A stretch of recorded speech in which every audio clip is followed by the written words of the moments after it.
BNP के first video में हमने देखा था कि कौन सी P&L से अगर आप निकालते हो तो किस तरह से निकालेंगे, नेट प्रॉफिट से कैसे निकालेंगे, ग्रॉस प्रॉफिट से कैसे निकालेंगे, बीएनपी में क्या क्या आता है। ये सेकंड वीडियो मैंने आपको कहा था कि मेनली आपके 4 अगर फैक्टर क्लियर है कि बिजनेस इनकम कौन कौन सी है जिसे हम अलाउेबल इनकम कहेंगे। सबसे पहले इनकम फ्रॉम बिजनेस, या इनकम फ्रॉम बिजनेस का मतलब हो गया अगर मेरी दुकान है तो मैंने माल बेचकर सेल करके कितना पैसा कमाया, जिसे मैं जीपी कहूँगा कि इनकम फ्रॉम बिजनेस एक तरह से जीपी है। प्रोफेशन की बात करते हैं तो फीस से पैसा कितना कमाया। ऑक्यूपेशन की बात करते हैं तो आपके फीस या जो भी कमीशन हो कितना आया। तो बिजनेस से आपने कितना कमाया वो बिजनेस इनकम मानी जाएगी। कंपेंसेशन रिसीव्ड, अब कंपेंसेशन रिसीव्ड क्या होता है, इसको आप यूँ समझना कि आपकी दुकान है, इसके पास में मिस्टर एक्स की भी दुकान है, आप दोनों एक जैसा ही प्रोडक्ट बेच रहे हैं और आपका एक बिजनेस यहाँ से 4-5 किलोमीटर दूर या दूसरे किसी एरिया में है। मिस्टर एक्स आपको ऑफ़र देता है कि हम दोनों पास पास में, दोनों ही पर्याप्त मनी अर्न नहीं कर पा रहे हैं, अगर आप इस दुकान को यहाँ से दे देते हैं मुझे, मैं आपको 5 लाख 6 लाख कंपेंसेट कर देता हूँ। और आपके मन में भी विचार आ रहा है कि दोनों ढंग से कमा नहीं पा रहे हैं, दोनों के पास सेम एजेंसी है। ये व्यक्ति आपको एजेंसी क्लोज करने के बदले में कंपेंसेशन दे रहा है। किसके बदले में दे रहा है? एजेंसी क्लोज करने के बदले में कंपेंसेशन दे रहा है। एजेंसी क्लोज करने के बदले में कंपेंसेशन देने का मतलब वो बिजनेस के बदले कंपेंसेशन है। और अगर आप उसका ऑफर मान लेते हैं 5 लाख रुपीज़ ले लेते हैं तो ये 5 लाख रुपीज़ आपकी इस दुकान ने दिलवाए हैं, आपके इस बिजनेस ने दिलवाए हैं। तो compensation received against close agency close, तो ये आपके बिजनेस इनकम मानी जाएगी। Income of trade association, trade association की जो इनकम है, जैसे किशनगढ़ में मार्बल एसोसिएशन की जो इनकम आएगी वो बीएनपी के अंदर ही आएगी। Sale of import licence to exporter, अगर आपके पास कोई इंपोर्ट लाइसेंस पड़ा है और अगर आपने अपना इंपोर्ट लाइसेंस सोल्ड किया है तो बीएनपी इनकम मानी जाएगी। सब्सिडी फ्रॉम गवर्नमेंट, किससे? सब्सिडी फ्रॉम गवर्नमेंट, किसके लिए? फॉर एक्सपोर्ट प्रमोशन, अगर आप एक्सपोर्ट का काम करते हैं, फॉरेन मार्केट में आपको टिका रहने के लिए गवर्नमेंट से अगर सब्सिडी मिलती है ताकि आपका प्रोडक्ट फॉरेन में अच्छी तरह से चल जाए, तो ये जो सब्सिडी मिल रही है ये आपके बिजनेस की इनकम मानी जाएगी। इनकम फ्रॉम इलीगल बिजनेस, अगर आपके कोई इलीगल बिजनेस की इनकम अगर पता चल जाता है, देखो इलीगल है तो आप बताएंगे काहे को, लेकिन अगर पता चल जाता है तो निश्चित रूप से वो बिजनेस इनकम मानी जाएगी। इनकम टैक्स वालों को कोई मतलब नहीं है कि वो लीगल है या इलीगल है। Income from house use for business purpose, business के लिए अगर आप कोई हाउस यूज़ ले रहे हैं, बिजनेस के काम में ले रहे हैं, मकान कर्मचारियों के रहने के लिए मकान ले रहे हैं या और किसी काम में ले रहे हैं, तो बिजनेस इनकम बीएनपी में आएगी ये। और अमाउंट रिसीव्ड फ्रॉम की मैन इंश्योरेंस पॉलिसी, इसको ढंग से समझना। की मैन इंश्योरेंस पॉलिसी, की मैन इंश्योरेंस पॉलिसी का मतलब है आपका बिजनेस मिस्टर ए संभालता है, आप कहीं दूसरा काम कर रहे हैं, इस ए को ही पता है कि कौन डेटर है, कौन क्रेडिटर है, किसको गुड सोल्ड किया जाता है, किससे परचेज किया जाता है। ये आपका एक ईमानदार पर्सन है, ईमानदार वर्कर है। अगर इसकी डेथ हो जाती है तो आपका पूरा बिजनेस चौपट हो जाएगा। तो आप इस ए का इंश्योरेंस करवा देते हैं और इसको की बोलते हैं, की मैन। ए आपके लिए, उस बिजनेस के लिए की मैन है। इसका अगर आपने इंश्योरेंस करवा दिया तो नॉमिनी ध्यान रहे आप रहेंगे। इसकी डेथ के बाद जो भी 10 लाख 20 लाख 50 लाख रुपए मिलेंगे वो आपको मिलेंगे, क्योंकि इसकी डेथ से आपके बिजनेस का नुकसान हुआ है। इंश्योरेंस कंपनी आपको रिम्बर्समेंट करती है, आपको पेमेंट करती है, ये भी बिजनेस इनकम मानी जाएगी। ठीक है, तो ये आपके बिजनेस की इनकम होती है। अलाउेबल एक्सपेंस देखें। अब अगर आप नॉर्मल बिना इसको देखे भी करें तो अलाउेबल एक्सपेंस का मतलब होता है ऐसे एक्सपेंसेस जो बिजनेस करने के लिए कंपलसरी है। कुछ एक्सपेंस तो ऐसे हैं जो वास्तव में बिजनेस करने के लिए कंपलसरी के रूप में आपको पता है, और कुछ ऐसे हैं जो इनकम टैक्स के अनुसार आपको याद करने पड़ेंगे। देखो, अगर आप बिजनेस करेंगे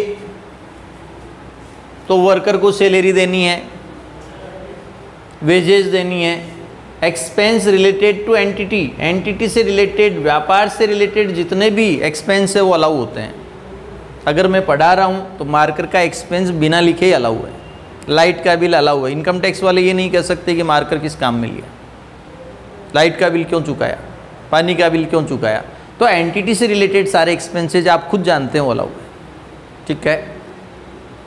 डेप्रिसिएशन, अगर कोई एसेट्स आप काम में ले रहे हैं तो उसका डेप्रिसिएशन अलाउ है, उसकी रिपेयर अलाउ है, उसका इंश्योरेंस आपको करवाना पड़ेगा अलाउ है, और अगर किराए की है तो रेंट अलाउ है। अगर मेरी खुद की बिल्डिंग है तो डेप्रिसिएशन, रिपेयर, इंश्योरेंस लगेंगे मेरे।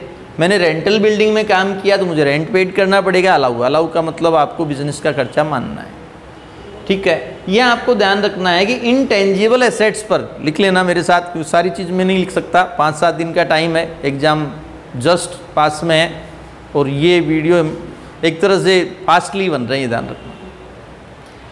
या इनटेंजिबल एसेट्स पर आपको 25% डेप्रिसिएशन लगाना है, वो भी SLM स्ट्रेट लाइन मेथड से। इनटेंजिबल एसेट्स पर 25% डेप्रिसिएशन स्ट्रेट लाइन मेथड से लगाया जाएगा, और टेंजिबल पर, दृश्य पर क्या लगाया जाएगा उसके लिए मैं आपको रेट्स अलग से लिख दूंगा, ठीक है। अगर मैंने टेलीकॉम लाइसेंस लिया है, टेलीकम्युनिकेशन का लाइसेंस लिया है, मेरे 5 लाख रुपए खर्च हुए और मुझे 10 साल के लिए लाइसेंस मिला, तो एवरी ईयर 50,000 अलाउ। मैं चाहूँगी पूरे 5 लाख अलाउ हो, मैंने P&L के डेबिट में पूरे 5 लाख लिख दिए, तो मेरे पास लिखने का राइट 50,000 का ही है, 50,000 का है, तो 4,50,000 डिसअलाउ हो जाएंगे, ध्यान रखना, ठीक है। डोनेशन फॉर रूरल डेवलपमेंट, अब रूरल डेवलपमेंट के लिए आपने डोनेशन दिया, किसको दिया? आप खुद तो जाकर रूरल डेवलपमेंट करने से रहे, तो आपने किसी कंपनी को दे दिया। अगर आपने किसी कंपनी को ग्रामीण विकास कार्यक्रम, रूरल डेवलपमेंट के लिए डोनेशन दिया है और आप उसकी छूट लेना चाहते हैं, अलाउ करवाना चाहते हैं, तो ऐसी कंपनी 1 मार्च 1983 से पहले की अप्रूव्ड होनी चाहिए, ध्यान रखना। अगर 1 मार्च 1983 के बाद की अप्रूव्ड कंपनी है तो छूट नहीं मिलेगी, डिडक्शन नहीं मिलेगी, बिजनेस का खर्चा नहीं माना जाएगा, ये ध्यान रखना। प्रीमिलरी एक्सपेंसेज, ये प्रारंभिक खर्चे। प्रारंभिक खर्चे की अगर मैं बात करूं तो ध्यान रहे, एसेट्स की कोस्ट का 5%, जो प्रारंभ में खर्च हुए एसेट्स कोस्ट का 5%, या actual expenses, which ever is lower. Assets की कोस्ट का 5% या actual expenses which ever is lower, उसके 20% की छूट दी जाएगी। पहले मैंने कभी 1/5 लिखवा दी हो तो 20% और 1/5 एक ही बात है। एसेट्स 10 लाख की है मान लो, 5% 50,000 रुपये, एक्चुअल एक्सपेंस मान लो 45,000 45,000 है, तो 50,000 और 45,000 इसमें दो कम है, उसका 20% अलाउ है और 80% डिसअलाउ है। अगर आपने ज़्यादा लिख रखा है P&L के डेबिट में तो डिसअलाउ कर देना, ध्यान रखना। VRS वॉलंटरी रिटायरमेंट स्कीम, स्वैच्छिक सेवानिवृत्ति योजना, VRS कहते हैं ना, VRS दे दिया, VRS ले लिया, मतलब आपने अपनी मर्जी से रिटायरमेंट ले लिया, आपने मतलब कर्मचारियों ने ले लिया, आप तो BNP है, BNP वाले हैं, इसका मतलब बिजनेस आपका है। तो VRS अगर आपने किसी कर्मचारी को दिया है, VRS अगर आपने दिया है तो 20% अलाउ है, ध्यान रखना। 5 किस्तों में छूट दी जाती है, 20 20 20 20 20 5 बार, 5 साल में इसकी छूट मिलती है, तो 1 साल में तो 20% ही मिलेगी, ध्यान रखना। मैंने पहले कभी 1/5 लिखवा दिया हो तो 20% और 1/5 एक ही बात है, ठीक है। हेल्थ इंश्योरेंस ऑफ वर्कर, अगर आपने वर्कर का हेल्थ इंश्योरेंस करवाया है, अगर आपने वर्कर का हेल्थ इंश्योरेंस करवाया है, प्रीमियम दी है, तो ये अलाउ हो सकती है अगर आपने चेक से पेमेंट किया है। तो अगर आपने कैश पेमेंट कर दिया तो डिसअलाउ हो जाएगी, ध्यान रखना। तो मैं यहाँ लिख देता हूँ, अगर चेक से पेमेंट किया तो allow, otherwise disallow. Interest on loan, अगर आपने लोन लेकर बिजनेस शुरू किया है, इंटरेस्ट लगेगा तो आपको अलाउ, मतलब उसकी छूट दी जाएगी। छूट देने का मतलब है इनकम टैक्स वाले भी इसको बिजनेस का खर्चा मानते हैं। बैड डेब्ट्स बिजनेस का खर्चा माना जाता है, बिजनेस करेंगे उधार बेचना पड़ेगा, उधार बेचना पड़ेगा, बैड डेब्ट्स भी होगा। लेकिन कभी कभार इनकम टैक्स वाले, अगर आपने कोई फ्रॉडली बैड डेब्ट शो किया है तो इनकम टैक्स वाले मना भी कर सकते हैं। आपको बैड डेब्ट्स को अपनी तरफ से अलाउ मानना है। FP का मतलब है family planning expenses, family planning expenses, परिवार नियोजन कार्यक्रम। इसकी छूट केवल कंपनी करदाता को मिलती है, ध्यान रखना। ये छूट केवल किसको दी जाती है? Only company SSC. कितनी दी जाती है? अगर रेवेन्यू नेचर है, अगर रेवेन्यू नेचर है तो 100% और कैपिटल नेचर है तो 20%। रेवेन्यू नेचर में 100%, कैपिटल नेचर में 20%। लेकिन याद रखना ये छूट केवल कंपनी करदाता को मिलती है। मैं बीकॉम फाइनल वाइज आपको बता रहा हूँ, इनकम टैक्स सीए के हिसाब से नहीं बता रहा हूँ। आपके एग्जाम जस्ट नज़दीक है तो यहाँ ध्यान रखना, आपके एक क्वेश्चन के अंदर फैमिली प्लानिंग एक्सपेंस है, बाकी किसी में नहीं है, और वो इंडिविजुअल एसएससी है, कंपनी नहीं है, तो हमने डिसअलाउ कर दिया वहाँ पर। पटेल चौधरी जो आपकी बुक है उसमें बैंकिंग ट्रांजैक्शन टैक्स अलाउ है, कॉमोडिटी ट्रांजैक्शन टैक्स अलाउ है, सिक्योरिटी ट्रांजैक्शन टैक्स अलाउ है, बीटीटी, सीटीटी, एसटीटी। अगर पीएनएल के डेबिट में लिखे हैं तो इसका मतलब है बिजनेस के खर्चे माने जाएंगे, सही लिखा हुआ है। डोनेशन फॉर साइंटिफिक रिसर्च, इसको थोड़ा सा समझना। अगर साइंटिफिक रिसर्च, वैज्ञानिक अनुसंधान के लिए आपने खुद ने काम किया है, आपने खुद ने काम किया, आपने बिल्डिंग बनाई है, उसमें साइंटिफिक रिसर्च आप करवा रहे हैं, तो रेवेन्यू नेचर 100% आपको छूट मिल जाएगी। जितने भी डेली रूटीन के जो एक्सपेंडिचर है 100% छूट मिल जाएगी। कैपिटल नेचर की भी 100% छूट मिल जाएगी लैंड को छोड़कर।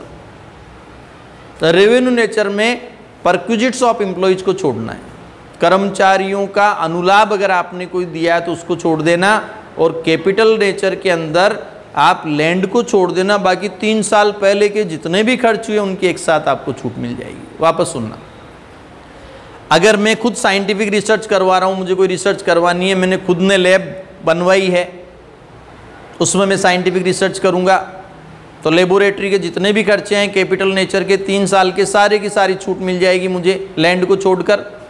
और रेवेन्यू नेचर के जितने भी खर्चे हैं, अब ये तो जानते हो रेवेन्यू नेचर कैपिटल नेचर, जो डेली रूटीन वाले हैं वो रेवेन्यू नेचर है, जो एक बार में आपने लगा दिया वो कैपिटल नेचर है। नहीं जानते तो कोई बात नहीं, याद कर लो इनको, ठीक है। तो रेवेन्यू नेचर 100%, परक्विजिट्स को छोड़कर, कैपिटल नेचर 100%, लैंड को छोड़कर।